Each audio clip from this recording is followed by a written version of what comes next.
Boa tarde, então, pessoal. Eu sou a Neiva, eu trabalho na Join Tecnologia como analista de negócios.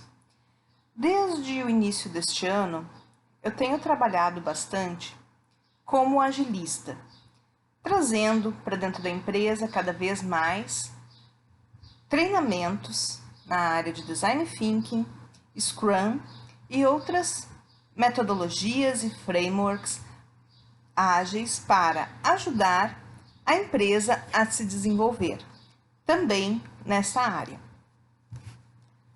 Uma das ferramentas que nós aplicamos bastante dentro da análise de negócio, assim como dentro do Design Thinking, são as personas. E é sobre isso que eu quero conversar hoje com vocês. Em primeiro lugar, então, nós vamos falar sobre as personas, a sua definição e a sua definição de acordo com o PMI e com o IIBA, que são dois grandes institutos, um de análise de negócios, outro de gestão de projetos, e que trazem nos seus corpos de conhecimento, tanto no PMBOK quanto no BABOK, o conceito de personas que nós vamos conversar hoje aqui. Depois nós vamos falar um pouquinho sobre o porquê usar personas, para que serve essa ferramenta e de que modo ela pode nos ajudar. E no final, então, nós vamos falar um pouco sobre os níveis de detalhamento, sobre o uso de personas. Vamos lá? E o que então o livro de análise de negócios, o guia de análise de negócios do PMI, nos traz sobre personas? Uma persona é um personagem fictício criado para representar um indivíduo ou um grupo de stakeholders. O que o PMI está trazendo para nós? Nem sempre a persona vai ser um consumidor ou um usuário de fato, mas ela pode ser também um stakeholder, ou uma pessoa que não está diretamente envolvida com o nosso sistema, mas que pode ser, por exemplo, aquele que vai patrocinar o nosso sistema. Pode ser, por exemplo, aquela pessoa que vai usar o produto que a nossa persona vai adquirir. Ele nos coloca a diferença entre definir stakeholders e definir personas. E ele coloca, então, que personas incluem mais detalhes, ou seja, nós precisamos conhecer mais profundamente as personas. É um Instituto Internacional de Análise de Negócio. O que ele traz no Guia BABOK, então, ou BABOK?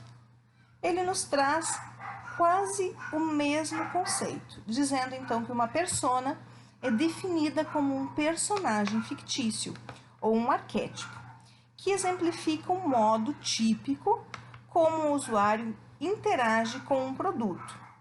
Então, podemos ver que no guia BABOK, ele é um pouco mais restrito quanto ao conceito de personas. Ali também diz que personas são úteis quando há o desejo de entender as necessidades de um grupo ou classe de usuários. Embora os grupos sejam fictícios, eles são feitos para representar usuários reais. Bom, aqui nós vemos algumas formas de representar personas. São imagens trazidas da internet somente para mostrar para nós que existem várias formas de representar personas. Quais são os objetivos, a importância e os benefícios de definirmos personas? Primeiramente, os objetivos. Quando nós definimos personas, nós damos vida aos nossos usuários. Nós tornamos aquele stakeholder que muitas vezes a equipe não chega a conhecer como um todo, nós tornamos ela real. Nós fazemos com que ela seja uma pessoa real para o nosso grupo de trabalho. Vejamos que dessa forma o nosso usuário se torna parte integrante do nosso processo de análise de negócio e posteriormente de desenvolvimento do sistema. Como então nós conseguimos definir personas? através dos padrões que nós identificamos nos nossos consumidores, através do seu comportamento mediante o nosso produto, através de observações em campo, pesquisas de mercado ou mesmo através de uma pesquisa maior, vinda através de um BI ou de um Big Data. Nós vamos falar então um pouquinho sobre o que o Guia de Análise de Negócios, do IIBA, nos traz então, dizendo que a prática de viabilizar mudanças em organizações através da definição de necessidades e recomendações de soluções que entregam valor às partes interessadas é o conceito de análise de negócios. Então, muito importante para nós, analistas de negócio, conhecermos o negócio e conhecermos a necessidade do nosso usuário, do nosso cliente. Como nós vamos entregar uma boa qualidade no nosso produto? Como nós vamos entregar para o nosso usuário um produto de real valor, uma solução que lhe atenda às suas necessidades, sem entender essas necessidades? Então, basicamente, este é sim o nosso primeiro ponto. A partir disso, nós precisamos entender um pouquinho sobre empatia e entrega de valor. Para entender as reais necessidades dos clientes e usuários, é necessário que exista essa empatia, ou seja, nos colocarmos um pouco na posição do outro, tentarmos entender um pouco as coisas pelo seu ponto de vista e buscarmos, dessa forma, entender o que nós necessitaríamos se nós estivéssemos no lugar deles. Porém, como nós podemos fazer isso sem conhecer o nosso usuário, o nosso cliente?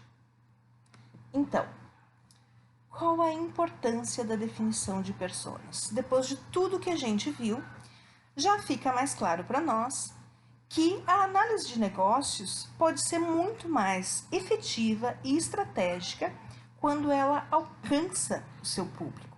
Utilizando personas, nós podemos nos aproximar mais, de forma que nós podemos ilustrar de uma forma mais objetiva para todos os nossos stakeholders quem são os usuários que nós estamos tentando entender, quem são os usuários, quem são as pessoas que serão afetadas pelo nosso sistema e que vão então determinar o que é valor do nosso produto. As pessoas também podem ser úteis para gerar benefícios para todo o time do projeto, mesmo para aquelas pessoas que não fizeram a pesquisa de campo, mesmo para aquelas pessoas que não entrevistaram os usuários, mesmo para aquelas pessoas que estão lá no fim do processo de desenvolvimento e testes, porque as pessoas vão ficar guardadinhas, né, no nosso portfólio, dentro do nosso projeto, da nossa análise de negócio. Nós vamos ter lá imagens, nós vamos ter cartões, nós vamos ter lá um arquivo virtual, alguma coisa que vai representar a nossa persona. Com esse entendimento homogêneo de toda a equipe do projeto, nós podemos nos beneficiar com as personas, porque personas são fáceis de memorizar. São fáceis de memorizar se nós dermos um rosto e nós dermos um nome para as pessoas.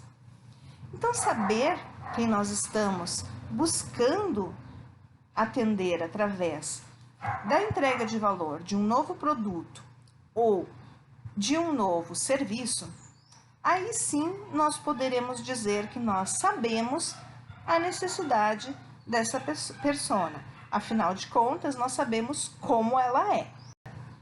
Na criação do backlog, quando nós conhecemos as personas, nós podemos saber qual a prioridade das suas funcionalidades. Quando nós vamos utilizar essas personas que foram definidas? Nós podemos utilizar as personas que foram definidas desde o início do nosso projeto até o fim dele, até o último momento. E é importante que essas personas sirvam nos momentos em que nós estamos em dúvida, para responder algumas perguntas que são bastante importantes, como por exemplo, essa funcionalidade que nós estamos desenvolvendo realmente vai entregar algum valor para a Ana? Rosane saberia interagir com um formulário assim tão complexo?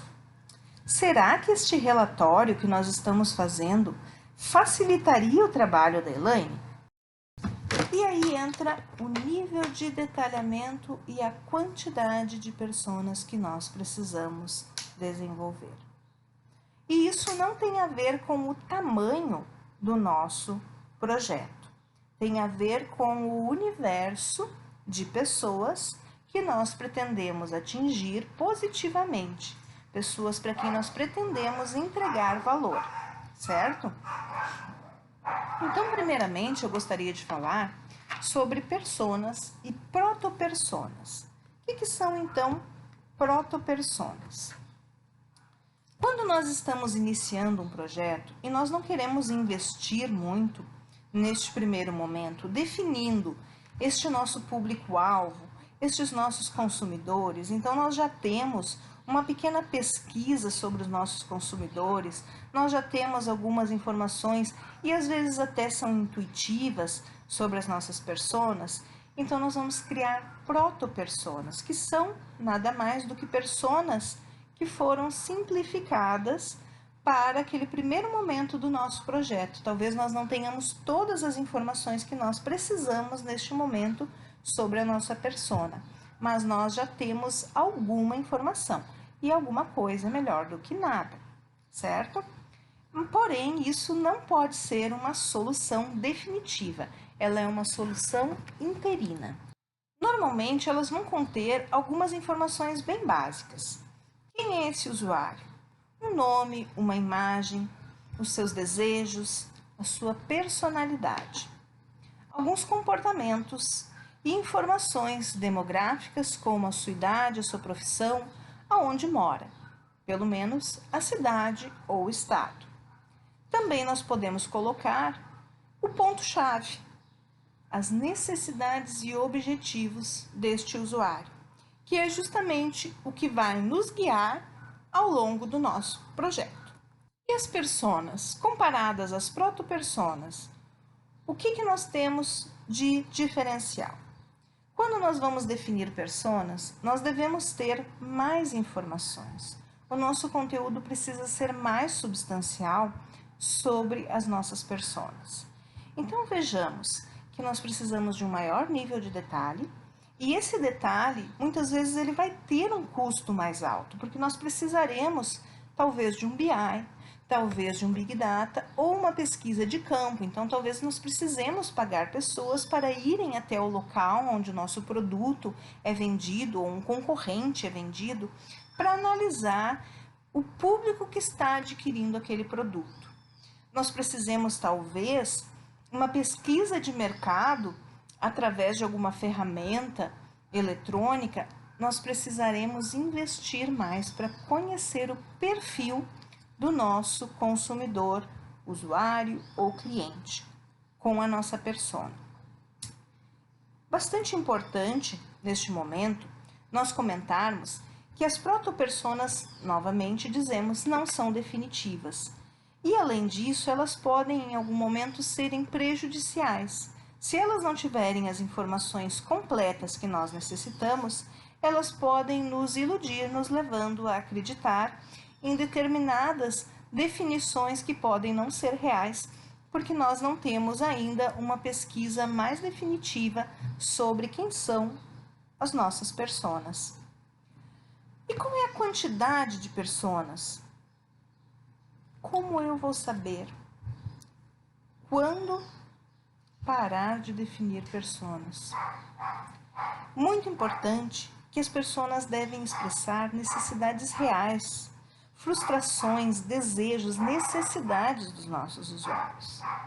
Dentre os nossos usuários, quantos perfis existem? N universos de perfis.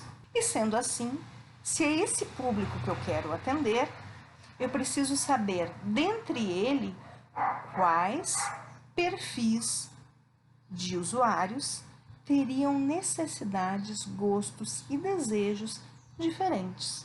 E é isso que eu preciso então definir no momento em que eu estou decidindo a quantidade de personas que eu vou utilizar. E muito importante, aqui para nós finalizarmos, é lembrar que personas não são um entregável. Personas não são um entregável por si mesmas. Elas são apenas um meio, elas são utilizadas, elas são uma ferramenta para que nós possamos compreender melhor os nossos usuários. A grande maioria dos clientes não quer pagar por uma entrega de personas.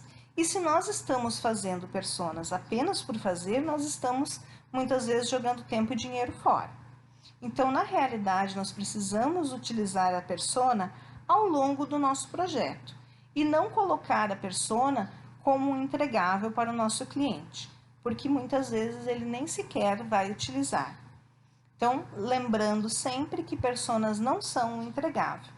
Lembrando sempre que é importante ter empatia pelos nossos usuários e que para isso as personas são uma ótima ferramenta.